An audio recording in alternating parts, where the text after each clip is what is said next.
सभी दोस्तों का स्वागत है शिवानी मैम हिंदी साहित्य क्लासेस में। तो आज की क्लास में हम यूनिट 8 हिंदी नाटक से जो है महत्वपूर्ण एमसीक्यू सॉल्व करेंगे।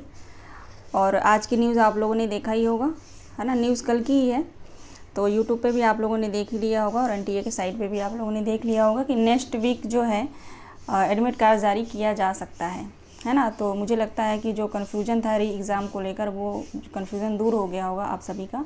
तो अच्छे से जो है आप लोग रिवीजन करिए, पीवाईक्यू को सॉल्व करिए। जो टॉपिक अगर पिछली बार एग्ज़ाम जो आप लोग दिए थे उसमें जो टॉपिक आपका रह गया था जिसकी वजह से आपके क्वेश्चन गलत हो गए थे, तो उस टॉपिक को आप लोग अच्छे से पढ़ लीजिएगा। और जो अभी पढ़ते आए हैं यूनिट वाइज उसको आप लोग रिवीजन अच्छे से कर लीजिएगा, ठीक है। बाकी यूनिट वाइज मैं प्रैक्टिस करा ही रही हूँ।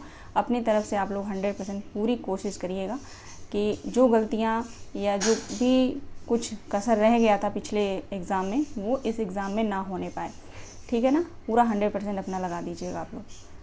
चलिए क्लास स्टार्ट करते हैं।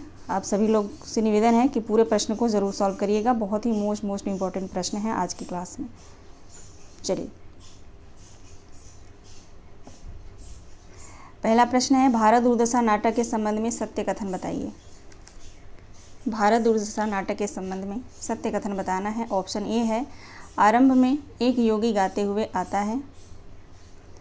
ऑप्शन बी है, इस नाटक में कुल 5 अंक हैं। दूसरे अंक का स्थान शमशान घाट टूटे फूटे मंदिर है। नाटक का प्रकाशन 1881 है। ऑप्शन ई है, इस नाटक में भारतेंदु ने प्रतीकों के माध्यम से भारत की तत्कालीन दयनीय स्थिति का वर्णन किया है। राइट आंसर क्या होगा? सत्य कथन बताना है इसमें। राइट आंसर क्या होगा? देखिए, इसका राइट आंसर हो जाएगा ऑप्शन ए, ठीक है। ऑप्शन ए बिल्कुल सही जवाब होगा। ए, सी और ई, ए, सी और ई बिल्कुल राइट आंसर है, ठीक है। इस नाटक में जो है 5 अंक नहीं हैं। कितने अंक हैं? 6 अंक हैं, ठीक है। इसलिए बी ऑप्शन गलत हो गया। डी ऑप्शन यहाँ पे गलत हो जाएगा क्योंकि इसका प्रकाशन वर्ष 1880 है, ठीक है ना। राइट आंसर ऑप्शन ए होगा। एक बार अंकों के नाम आप लोग देख लीजिए। इसमें टोटल 6 अंक हैं, ठीक है। पहले अंक का नाम है विथि, दूसरे अंक का नाम है, ये दूसरा अंक है, ठीक है ना, शमशान टूटे फूटे मंदिर, ये दूसरा अंक है। तीसरे अंक का नाम है मैदान। चौथे अंक का नाम उसमें जो है नहीं दिया गया है, ठीक है। चौथे अंक का नाम नहीं दिया गया, वहाँ पे सिर्फ लिखा है चौथा अंक में जो है वहाँ पे मेंशन है कि कमरा जो है अंग्रेजी सजा हुआ है और मेज कुर्सी लगा हुआ है, कुर्सी पर भारत दुर्देव बैठा है, ठीक है। अगर ये लाइन देकर पूछा जाता है कि इस प्रस्तुत पंक्ति से किस अंक की शुरुआत होती है, तो चौथे अंक का, ठीक है। भारत दुर्दशा के चौथे अंक की शुरुआत होती है, ठीक है। तो यहाँ पे चौथे अंक का नाम वहाँ पे नहीं दिया गया है। 5वें अंक का नाम किताब खाना है, किताब खाना।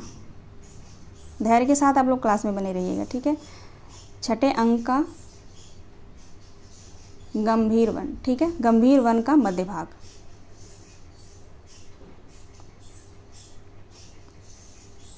गंभीर वन का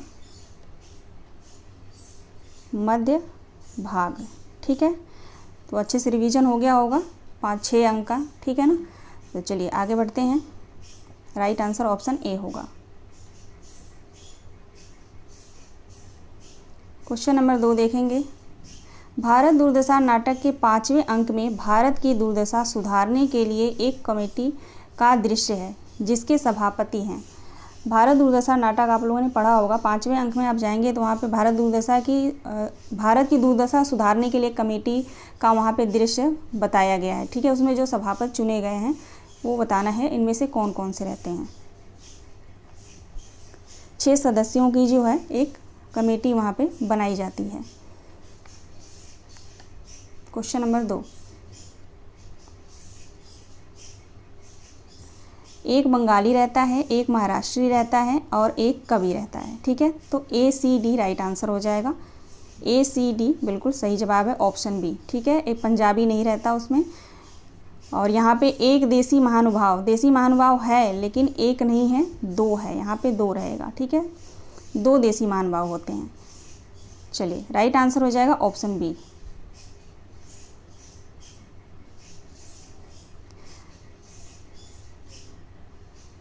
क्वेश्चन नंबर 3 है, सूची 1 को सूची 2 से मिलान कीजिए। भारत दुर्दशा में आए गीत और गीतों के राग का नाम इधर दिया गया है, ठीक है। इससे रिलेटेड प्रश्न आया था, आप सभी को पता ही है, वो कविता से आया था, ठीक है। भ्रमर गीत में जो कविताएं लगी हुई हैं उन कविताओं का राग क्या है, ये क्वेश्चन पूछा गया था जून में जो पेपर हुआ था 18 जून को, ठीक है।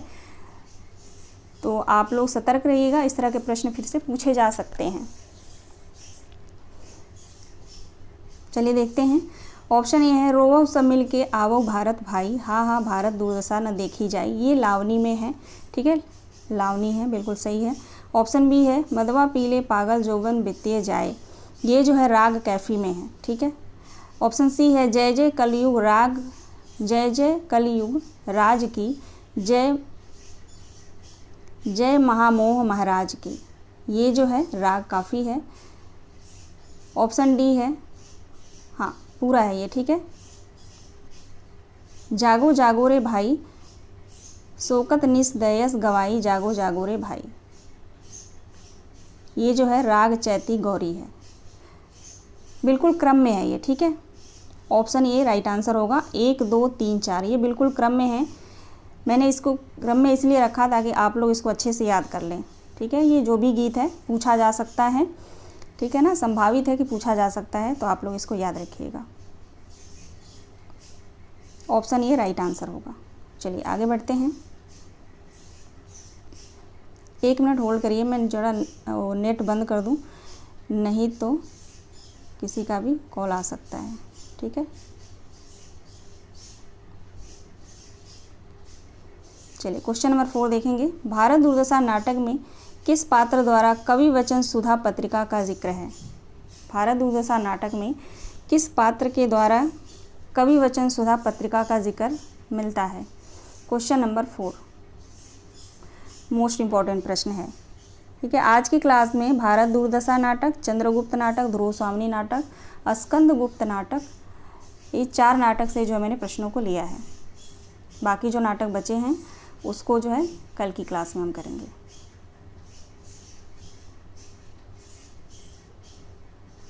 डिसलाइटी, ठीक है, राइट आंसर ऑप्शन सी हो जाएगा।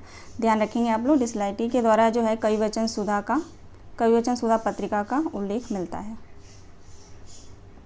क्वेश्चन नंबर 5 देखेंगे।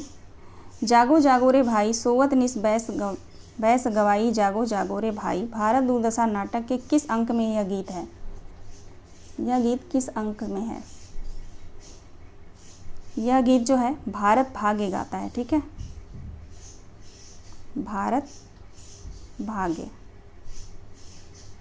भाग्य गाता है।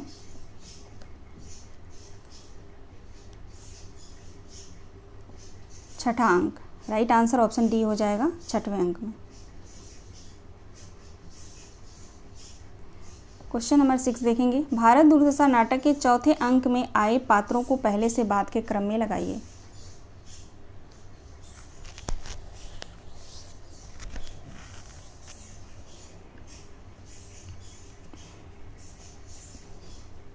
भारत दुर्दशा नाटक के चौथे अंक में आए पात्रों को पहले से बाद के क्रम में लगाइए। राइट आंसर हो जाएगा ऑप्शन बी, पहले आएगा रोग, फिर आता है आलस, रोग आता है, फिर आलस्य आता है, उसके बाद मदिरा, फिर अंधकार, ठीक है। राइट आंसर ऑप्शन बी होगा। ये क्रम आप लोग याद रखिएगा। क्वेश्चन नंबर 7 देखेंगे। भारत दुर्दशा नाटक के तीसरे अंक की पंक्ति को पहले से बाद के क्रम में लगाइए। भारत दुर्दशा नाटक के तीसरे अंक की पंक्ति को पहले से बाद के क्रम में लगाइए।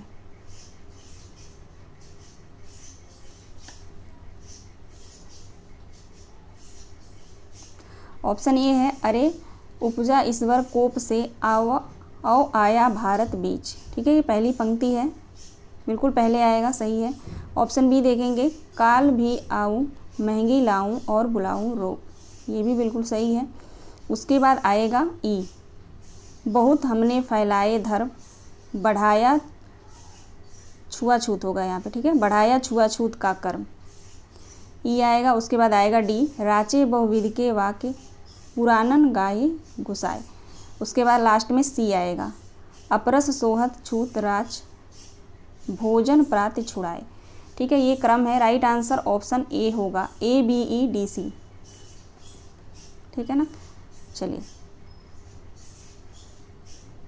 क्वेश्चन नंबर 8 देखेंगे। भारत दुर्दशा नाटक के आधार पर अंधकार का जन्म किससे होता है? भारत दुर्दशा नाटक के आधार पर अंधकार का जन्म किससे होता है? तमोगुण से, पाय से, अज्ञान से, अशिक्षा से? तमोगुण से। राइट आंसर ऑप्शन ए होगा। क्वेश्चन नंबर 9, ध्रुव स्वामी नाटक के संबंध में असत्य कथन है। और भारत दुर्दशा नाटक से जो है मैं वो प्रश्न नहीं ले पाई थी, उनके जितने भी अंक हैं 6 अंक हैं ना, तो उनको क्रम में लगाने के लिए वो प्रश्न मैं नहीं ले पाई थी, तो उसको मैंने वहाँ पे स्टार्टिंग में मैंने आप लोगों को बता दिया कि कितने अंक हैं, अंक का नाम भी बताया मैंने। ठीक है,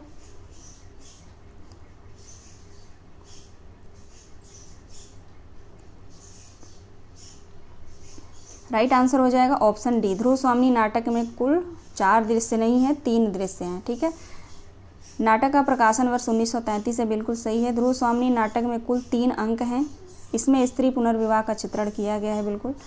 ऑप्शन ई है, नाटक विशाख के देवी चंद्रगुप्त के आधार पर लिखा गया है, ये भी राइट आंसर है। ठीक है, और इसमें 4 दृश्य नहीं है, 3 दृश्य हैं। ठीक है, तो राइट आंसर ऑप्शन डी हो जाएगा। असत्य पूछा गया है। क्वेश्चन नंबर 10 देखेंगे। ध्रुव स्वामी नाटक के स्त्री पात्र, ध्रुव स्वामी नाटक के स्त्री पात्र कौन कौन हैं? कोमा हो जाएगी, ध्रुव स्वामी और Mandakini. Comma, Dhruv Swami, Mandakini, A B C right answer.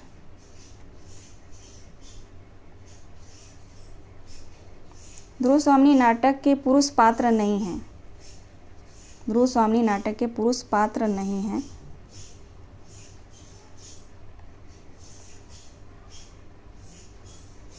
Kumaragupta, Kumaragupta ध्रुव स्वामी नाटक का पुरुष पात्र नहीं है। ठीक है, बाकी चंद्रगुप्त है, रामगुप्त है, शकराज है, मिहिरदेव है। चलिए आगे बढ़ते हैं। अगला प्रश्न है, खड्गधारी, कुबड़ा, हिजरा और प्रतिहार किस नाटक के गौड़ पात्र हैं? किस नाटक के गौड़ पात्र हैं? तो ध्रुव स्वामी के।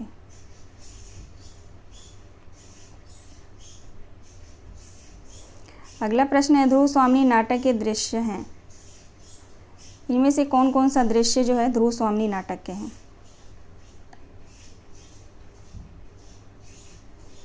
शिविर का पिछला भाग, शक दुर्ग के भीतर सुनहले कंबल खंभों पर एक दालान, शक दुर्ग के भीतर प्रकोष्ठ। ठीक है, ये तीनों हैं। A B C right answer हो जाएगा, ऑप्शन सी।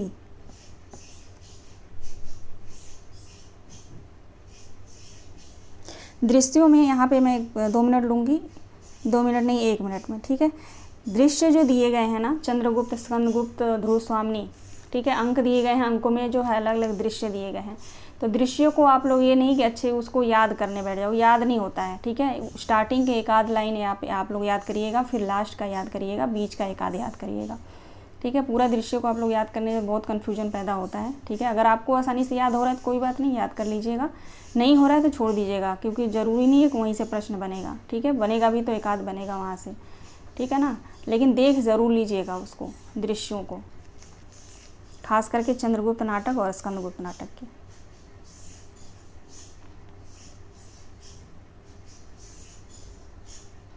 क्वेश्चन नंबर 14 देखेंगे।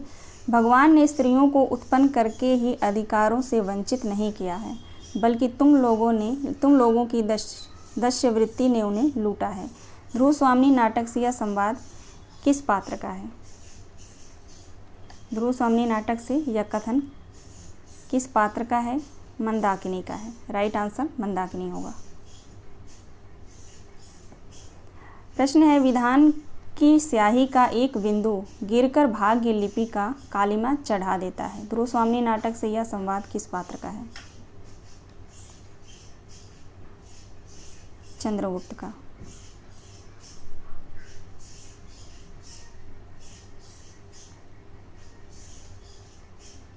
अगला प्रश्न है, ध्रुव स्वामिनी नाटक के पात्र ध्रुव स्वामिनी का संवाद है।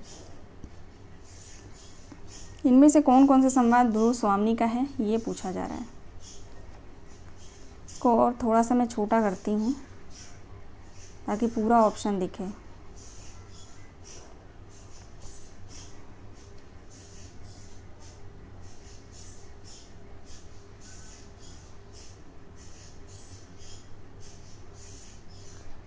ज़्यादा छोटा हो जा रहा है ना, 1 मिनट रुक जाइए आप लोग।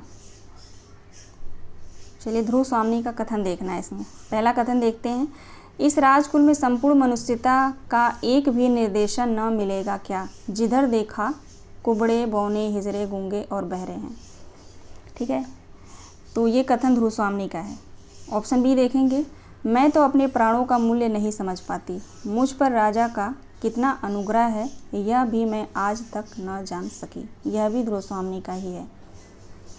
सी देखेंगे, राजचक्र सबको पीसता है, पिसने दो हम निसहायों को, दुर्बलों को पिसने दो। ये कथन भी ध्रुव स्वामिनी का ही है। तो राइट आंसर हमारा हो जाएगा तीसरा, ए बी सी। ए बी सी सही जवाब है। चलिए आगे बढ़ते हैं। यौवन तेरी चंचल छाया, इसमें बैठ घूंट भर पी लूं जो रस तू है लाया, मेरे प्याले में मद बनकर कब तू छली समाया।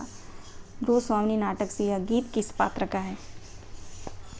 यह गीत बहुत बार पूछा गया है परीक्षाओं में और पूछा भी जाएगा। ठीक है, तो ये गीत जो है कोमा का है। राइट आंसर ऑप्शन सी हो जाएगा। आगे चलते हैं। अगला प्रश्न है, ये जो है देखेंगे, बुक से मैंने लिया है, बुक का पेज है बिल्कुल, तो आ सकता है ये प्रश्न। ध्रुव स्वामिनी नाटक के संबंध में जो है यहाँ पे लिखा गया है, ध्रुव स्वामिनी उसका जीवन नाट्य प्रयोग है, विषय वस्तु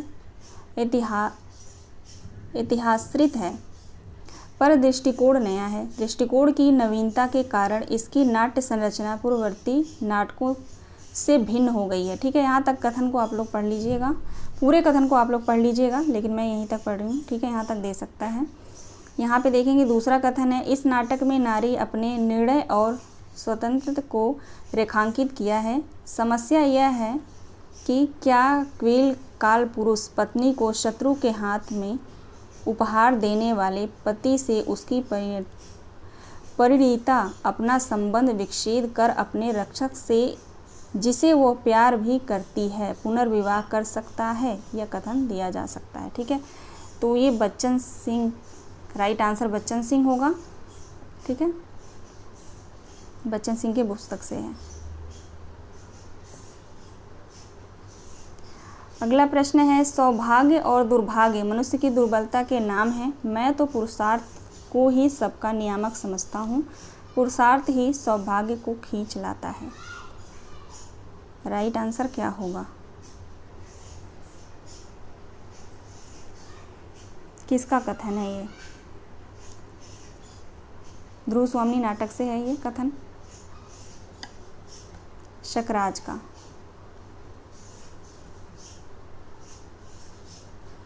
अगला प्रश्न है, यह कसक अरे आंसू सहजा बनकर विनम्र अभिमान मुझे, मेरा अस्तित्व बता रह जा, बन प्रेम छलक कोने कोने अपनी नीरव गाथा कह जा, करुणा वन दुखिया वसुधा पर शीतलता फैलाता बह जा।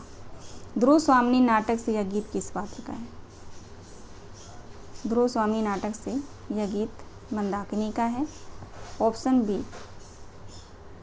आगे चलते हैं। अगला प्रश्न है, शकदुर के भीतर सुनहले काम वाले खंभों पर एक दालान, बीच में छोटी छोटी 2 सीढ़ियाँ, उसी के सामने कश्मीरी खुदाई का सुंदर लकड़ी का सिंहासन, बीच में 2 खंभे खुले हुए हैं। उपरोक्त पंक्ति से ध्रुव स्वामिनी नाटक के कौन से दृश्य का आरंभ होता है। 3 ही दृश्य है ध्रुव स्वामिनी में, तीनों का आरंभ जो है आप लोग पढ़ लीजिएगा। ठीक है ना, कि जो जिस लाइन से आरंभ है उनको आप लोग अच्छे से पढ़ लीजिएगा, पूछ सकता है। क्वेश्चन नंबर 21 का राइट आंसर हो जाएगा द्वितीय दृश्य। द्वितीय दृश्य, ठीक है। इन पंक्तियों से जो है द्वितीय दृश्य का आरंभ होता है ध्रुव स्वामिनी नाटक का। आगे देखिए, अगला प्रश्न है, ध्रुव स्वामिनी नाटक के पात्र कोमा का संवाद है। कोमा का संवाद, ऑप्शन ए है, स्त्रियों का स्नेह विश्वास भंग कर देना कोमल तंतु को तोड़ने से भी सहज है, परंतु सावधान होकर उसके परिणाम को सोच लो। ये कथन ध्रुव स्वामिनी कोमा का नहीं है, ठीक है। ऑप्शन बी देखेंगे, वे मेरे पिता तुल्य हैं, उन्हीं की शिक्षा में मैं पली हूँ, हाँ ठीक है जो बातें। गलत होगा, ये भी जो है कोमा का नहीं है। ये पहला जो है ना, स्त्रियों का स्नेह विश्वास भंग कर देना कोमल तंतु को तोड़ने में भी सहज है, ये जो है मिहिर देव का कथन है, आप लोग ध्यान रखेंगे। यहाँ पे राइट आंसर हो जाएगा सी डी ई। इन्हें सींचना पड़ता है, नहीं तो इनकी रुखाई और मलिनता सौंदर्य का आवरण डाल देती है। बसंत का उदास और अलस पवन आता है, चला जाता है, कोई उसके स्पर्श से परिचित नहीं। हो पागलपन भूल हो, दुख मिले, प्रेम करने की एक ऋतु होती है। तो सी डी राइट आंसर हो जाएगा, ऑप्शन तीसरा।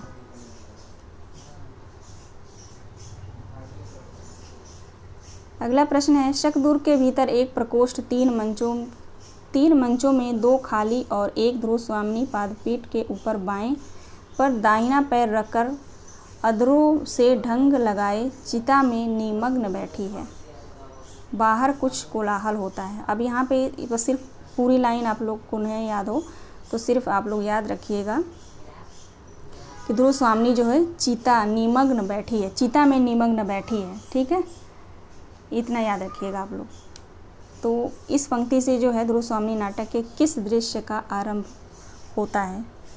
क्वेश्चन नंबर 23, तृतीय दृश्य का, ठीक है ना, तृतीय दृश्य का। अगला प्रश्न है, चंद्रगुप्त नाटक के संदर्भ में निम्नलिखित बातों पर विचार कीजिए। ऑप्शन ए है, चंद्रगुप्त जयशंकर प्रसाद द्वारा रचित एक ऐतिहासिक नाटक है, बिल्कुल सही है। इस नाटक का अंगिरस वीर रस और श्रृंगार रस है, ये भी सही है। इसमें बौद्ध और वैदिक धर्म के बीच संघर्ष मिलता है, बिल्कुल राइट आंसर हो जाएगा ए बी सी, ऑप्शन ए। अब देख लेते हैं डी क्यों गलत है। इस नाटक में कुल 45 दृश्य हैं, 45 नहीं है, 44 है। इस नाटक का प्रकाशन वर्ष 1932 है, तो 1931 है, ठीक है। राइट आंसर हमारा ऑप्शन ए। अगला प्रश्न है, चंद्रगुप्त नाटक के किस अंक में 14 दृश्य हैं? चंद्रगुप्त नाटक के किस अंक में 14 दृश्य हैं, ये पूछा जा रहा है। चंद्रगुप्त नाटक में 4 अंक हैं। किस अंक में 14 दृश्य हैं? चतुर्थ अंक में, चतुर्थ अंक में, ठीक है। प्रथम अंक में 11 दृश्य, द्वितीय अंक में 10 दृश्य, तृतीय अंक में 9 दृश्य और चतुर्थ में 14। आगे बढ़ते हैं। अगला प्रश्न है, नीचे 2 कथन दिए गए हैं। कथन 1 है, चंद्रगुप्त नाटक में 4 अंक, 44 दृश्य और 13 गीत हैं। कथन 2 है, इस नाटक की भाषा कूटनीति है तथा इसमें तत्सम बहुल शब्दावली का प्रयोग हुआ है। दोनों सही है, दोनों गलत है, या कथन 1 गलत है, कथन 2 सही है। राइट आंसर क्या होगा? Question number 26। ये दोनों कथन बिल्कुल सही है। गीत की संख्या भी आप लोग याद रखेंगे, चंद्रगुप्त नाटक में 13 गीत हैं। युद्ध देखना चाहो तो मेरा हृदय फाड़कर देखो मालविका, यह कथन चंद्रगुप्त नाटक से किस पात्र का है? चंद्रगुप्त का है, राइट आंसर ऑप्शन बी हो जाएगा। अगला प्रश्न है, सूची 1 को सूची 2 से मिलान कीजिए। सूची 1 को सूची 2 से मिलान कीजिए। क्वेश्चन नंबर 28, सिकंदर एक ग्रीक विजेता होता है। शक्टार जो है मगध का मंत्री होता है। अंभिक तक्षशिला का राजकुमार होता है। राक्षस मगध का अमात्य है। राइट आंसर ऑप्शन ए हो जाएगा, 2 1 4 3, 2 1 4 3। अगला प्रश्न है, चंद्रगुप्त नाटक के प्रथम अंक के दृश्यों को पहले से बाद के क्रम में लगाइए। प्रथम अंक के दृश्यों को पहले से बाद के क्रम में लगाइए। राइट आंसर हो जाएगा ऑप्शन ए। पहले आएगा बी, तक्षशिला के गुरुकुल का मठ चाणक्य और सिंहरण। ये लाइन बिल्कुल आप लोग याद रखिएगा। तक्षशिला के गुरुकुल का मठ चाणक्य और सिंहरण वहाँ पे रहते हैं, बातचीत होती है उनमें, ठीक है। उसके बाद ए आएगा, फिर मगध सम्राट का विलास कानून। उसके बाद आएगा डी, कुसुमपुर के सरस्वती मंदिर के उपवन के पथ। उसके बाद आएगा सी, मगध में नंद की राजसभा का दृश्य है। उसके बाद ई आएगा लास्ट में, सिंधु तट पर महात्मा दंडनायक का आश्रम। ये राइट आंसर है हमारा, ठीक है, ऑप्शन ए। अगला प्रश्न देखेंगे, क्वेश्चन नंबर 30। चंद्रगुप्त नाटक के संबंध में सत्य कथन बताइए। सत्य कथन बताना है, देखते हैं। चंद्रगुप्त नाटक में सिकंदर का भारत पर आक्रमण से शुरू करके सेल्यूकस की संधि तक का विस्तार है। बिल्कुल सही है। ऑप्शन बी देखेंगे, चंद्रगुप्त नाटक कल्याणी परिणय का ही प्रतिबद्ध रूप है। बिल्कुल राइट आंसर है, बी भी राइट आंसर है। और देखेंगे सी, इसका प्रकाशन वर्ष 1933 ईस्वी में अभिनव गुप्त के नाम से किया गया था, है ना। तो राइट आंसर हो जाएगा ऑप्शन ए, बी, सी। और डी क्यों गलत है? मंची दृष्टि से यह नाटक जो है अधिक सफल नहीं रहा है, ठीक है। मंचीय दृष्टि से चंद्रगुप्त नाटक जो है अधिक सफल नहीं रहा है। और इस नाटक में 30 वर्ष का इतिहास समाहित है, तो 25 वर्षों का, ठीक है, इसलिए गलत है। राइट आंसर हमारा ए, बी, सी।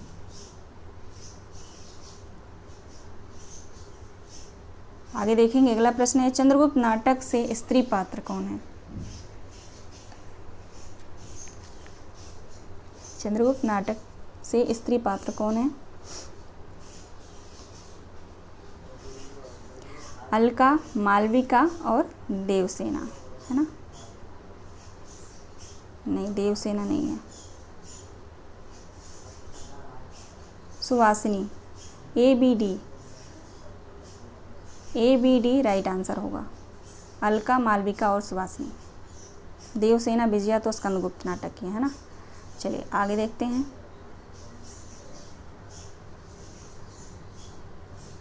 अगला प्रश्न है, चंद्रगुप्त मौर्य एक महाकाव्यात्मक नाटक है। यहाँ महाकाव्यात्मक का अभिप्राय ब्रेस्ट का एपिक नाटक नहीं है। महाकाव्यात्मक का तात्पर्य है देशभक्ति और संस्कृति राग के बहुआयामी चित्रों का उरेहा जाना, लंबी काल विधि और चरित्रों का जमघट होना। यह कथन किसका है, किस आलोचक का है? चंद्रगुप्त नाटक के विषय में यह कथन किस आलोचक का है? बच्चन सिंह का है। आगे देखते हैं, अगला प्रश्न है, चंद्रगुप्त नाटक के पात्र नीला और लीला किसकी सहेलियां होती हैं?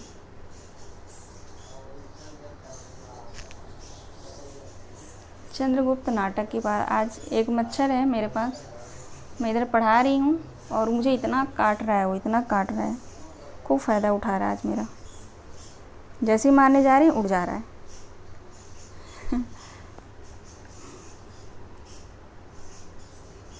चलिए बताइए राइट आंसर क्या होगा क्वेश्चन नंबर 33 का। ये जो दोनों हैं नीला और लीला कल्याणी की सहेलियाँ होती हैं। राइट आंसर ऑप्शन सी हो जाएगा। अगला प्रश्न है, चंद्रगुप्त नाटक के किस अंक में चाणक्य राजनीति से संन्यास ले लेता है? तो चतुर्थ अंक से उसका काम हो जाता है चाणक्य का, तो संन्यास ले लेता है। अगला प्रश्न है, मधुप कब एक कली का है पाया जिसमें प्रेम रस सौरभ और सुहाग, बेसुध हो उस कली से मिलता भर अनुराग, बिहारी कुंज गाली का है। चंद्रगुप्त नाटक से यह गीत किस पात्र ने गाया है? ये गीत मालविका का है। आगे बढ़ते हैं, अगला प्रश्न है, चंद्रगुप्त नाटक के पात्र चाणक्य का संवाद नहीं है। इसमें जो है चाणक्य का संवाद नहीं है, ये बताना है। डी ऑप्शन, ये जो है चाणक्य का संवाद नहीं है, ये अलका का है। अलका का संवाद है, ठीक है। मेरा देश है, मेरे पहाड़ हैं, मेरी नदियां हैं, ये कथन जो है अलका का है। बाकी सभी संवाद जो है चाणक्य का है, ठीक है।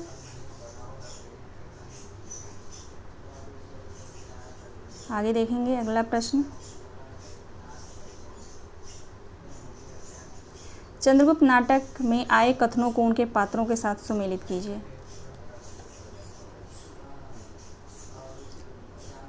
ऑप्शन ए है, तुम कनक किरण के अंतराल में लुक छिप कर चलते हो क्यों, ये जो है सुवासिनी का है। ऑप्शन बी है, जहाँ पहुँचा अनजान क्षितिज को मिलता एक सार, ये गीत है, ठीक है ना, कथन नहीं है, गीत है।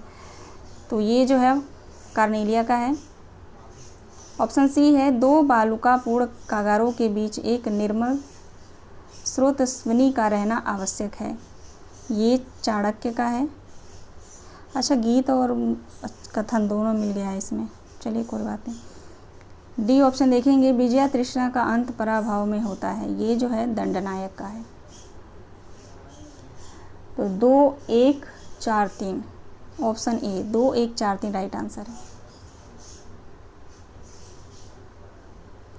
स्कंदगुप्त नाटक के संदर्भ में संगत बताइए।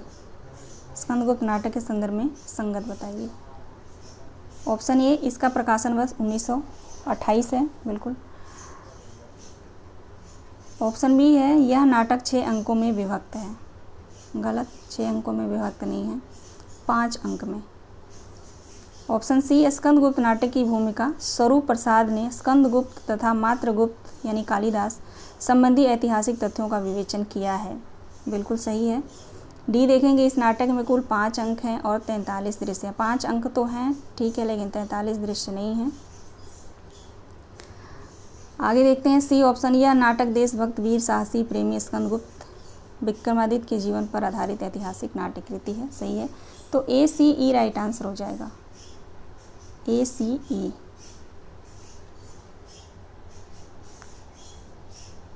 ठीक है, और इसमें दृश्य कितने हैं, तो 33 दृश्य हैं। स्कंदगुप्त नाटक में 5 अंक और 33 दृश्य हैं, ए सी ई राइट आंसर है।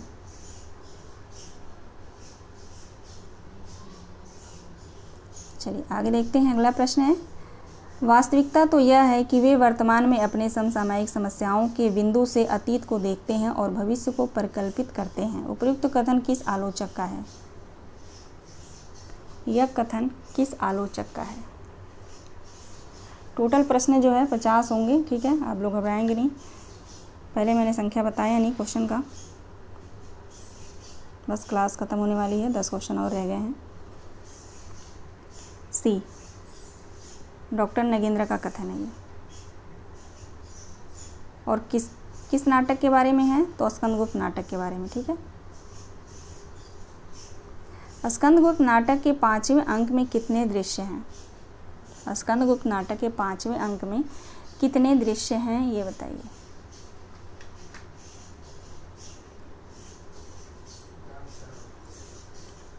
छह दृश्य हैं, ठीक है ना, 6 दृश्य हैं। 5 अंक है, पहले अंक में 7 दृश्य हैं, दूसरे में 7 हैं, तीसरे में 6 हैं और चौथे में 7 हैं, फिर 5वें में 6 हैं, ठीक है, ऐसे क्रम में याद कर लीजिएगा आप लोग। सूची 1 को सूची 2 से सुमेलित कीजिए।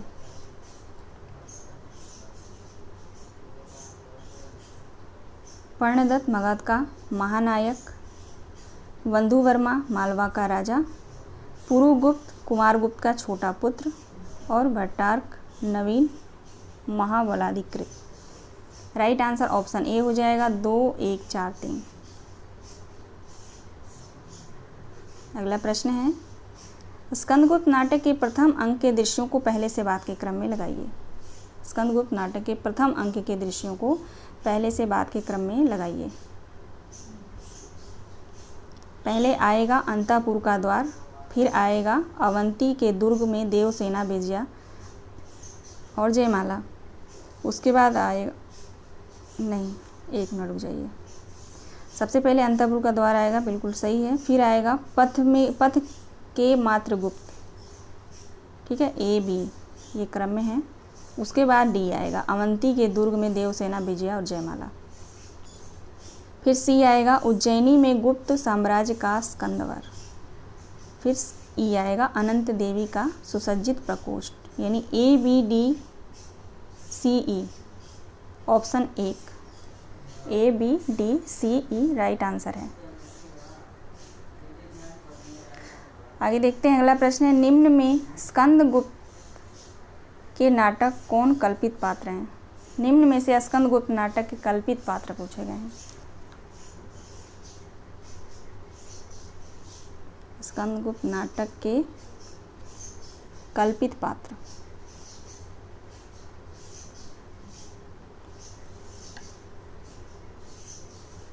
प्रपंच बुद्धि और मुद्गल।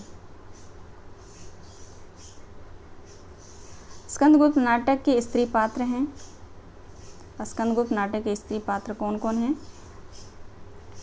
तो विजया है, देवकी और रामा। राइट आंसर ABC हो जाएगा।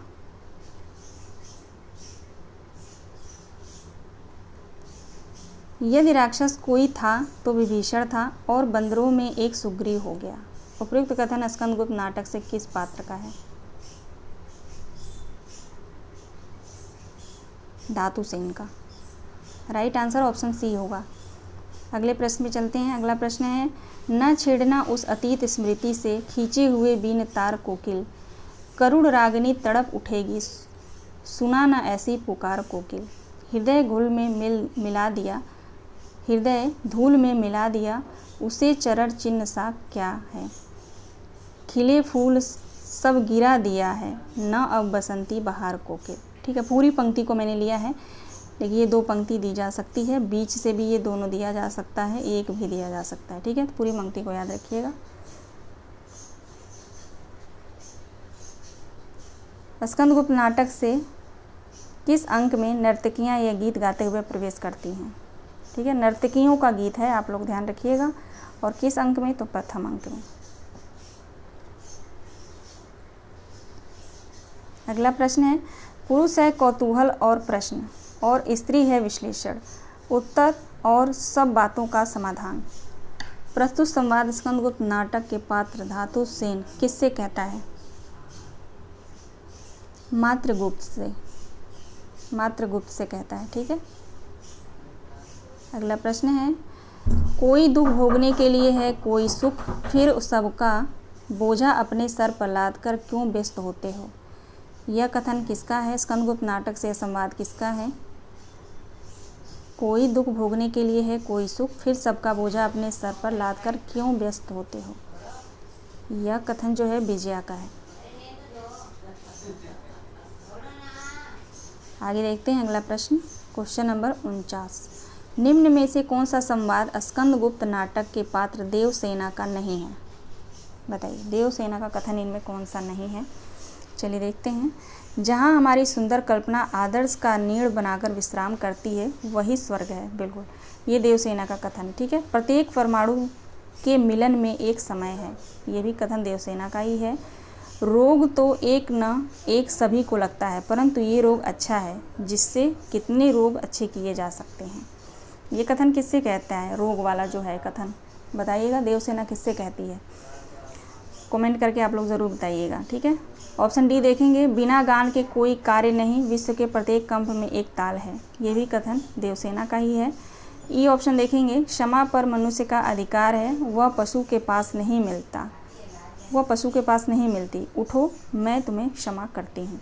ये कथन जो है देवकी का नहीं है। ठीक है, सॉरी, देवकी का है। ये कथन जो है देवकी का है। स्कंदगुप्त नाटक की पात्र है देवकी, उसका कथन है ये। और कहती किससे है? तो सर्वनाग से, सर्वनाग से। ठीक है, सर्वनाग से कहती है ना। तो इसको आप लोग याद रखिएगा। राइट आंसर हमारा ऑप्शन ई ही होगा। ठीक है, ऑप्शन ई राइट आंसर हो जाएगा। अच्छा, टोटल प्रश्न जो है 49 थे। ठीक है, 50 में एक कम है, कोई बात नहीं।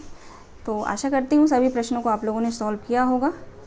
और क्लास को आप लोग शेयर ज़रूर कर दीजिएगा, क्लास को आप लोग लाइक भी ज़रूर करिएगा, निवेदन है आप सभी लोगों से। ठीक है, जितने भी प्रश्न मैं कराऊंगी इनमें से प्रश्न आना निश्चित है। ठीक है, पिछली बार भी 18 जून में के पेपर में भी आप लोगों ने देखा ही होगा, वहाँ से प्रश्न आए ही थे, तो उसकी चिंता आप लोग मत करिएगा, बस प्रैक्टिस करते रहिए और अपने से खुद ज़्यादा से ज़्यादा आप लोग रिवीजन करिए, PYQ ज़रूर सॉल्व करिए। चलिए मिलते हैं कल की वीडियो में, और कल की क्लास में भी हम लोग नाटक से ही प्रश्नों को सॉल्व करेंगे, जिसमें जो नाटक अभी रह गए हैं उन नाटक से जो है मैं कल की क्लास में प्रश्नों को सॉल्व करा दूँगी। उसके बाद हम चलेंगे यूनिट 9 निबंध पे। ठीक है।